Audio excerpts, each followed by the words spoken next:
Good morning, y'all. I'm David Webb. I'm one of your elders here, and this is my buddy, Mike Garrison. So I want to baptize Mike today, and I want to tell you a little bit about his story. Mike was saved when he was 8 years old, and he went to a Jesus Plus, rule-driven church, right? And Mike realized he couldn't keep all the rules, so he just decided, I'm not going to keep any of them, walked away from it. Mike married his beautiful wife, Marshall, and a few years ago, they were driving down the road and saw a billboard that pointed to our church, and they started coming.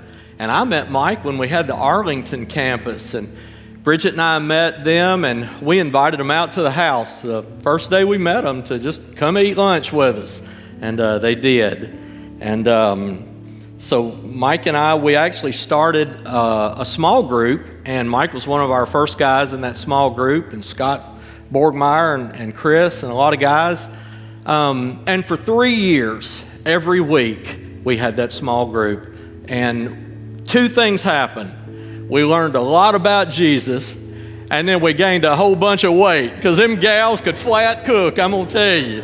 You know? They sure could.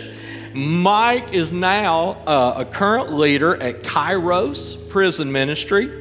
Mike and Marshall both serve in the children's ministry here at Mission, and Mike's family has seen a transformation in his life and spiritual growth. And Mike, I'd like to leave you with my favorite verse in the Bible. It's Galatians 2:20. This is what it says. It says, I have been crucified with Christ, and it is no longer I who live, but it's Christ who lives in me. And the life that I live in the flesh, I now live by faith in the Son of God, who loved me and he gave himself for me. I'm telling you, that verse has transformed my life, and it would do yours too.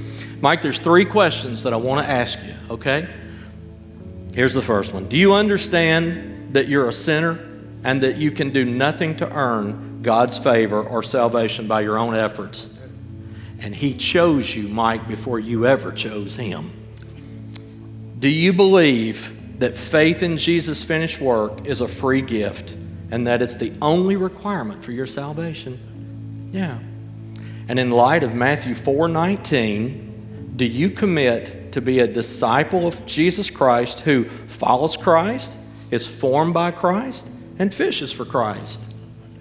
Well, with all of that, it is my honor and my privilege, my brother, to baptize you in the name of the Father and the Son and the Holy Ghost.